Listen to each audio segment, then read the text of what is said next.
ಪರಿಚಯ ಇರ್ತಾರೆ. ಅದರ ಅರ್ಥ ನಮ್ಮ ದೇಶದ ಬಗ್ಗೆ ಅಷ್ಟೇ ಕಾಳಜಿ ವಹಿಸ್ತಾರೆ ಅಂತದ್ದು ಇಲ್ಲ.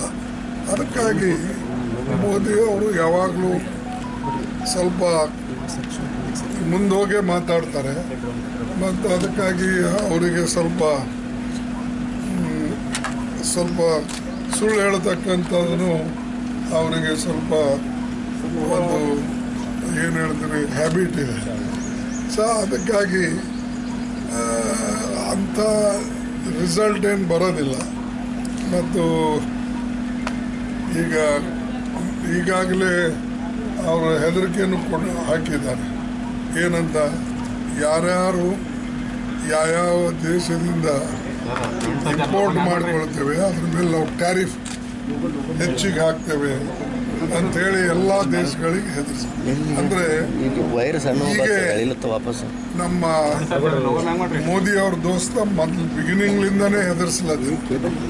ಅಂದರೆ ನಮ್ಮ ದೇಶಕ್ಕೆ ಟ್ರಂಪಿಂದ ಒಳ್ಳೆಯದು ಆಗ್ತದೆ ಅಂತ ಹೇಳಿ ನಾವು ಹೇಗೆ ಭಾವಿಸಬೇಕು, ಇದು ಪ್ರಶ್ನೆ ನಮ್ಮ ಮುಂದಿದ್ದದ್ದು.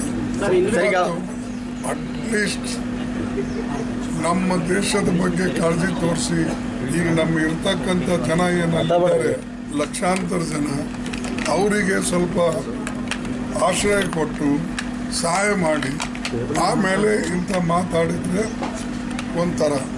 ಆದರೆ ಅವರು ತನಗೇನು ಬೇಕು ಅದು ಹೇಳ್ತಾರೆ.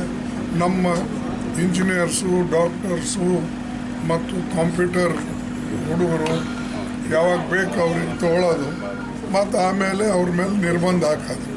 ಅದಕ್ಕಾಗಿ ಇದರಿಂದ ಏನು ಪ್ರಯೋಜನ.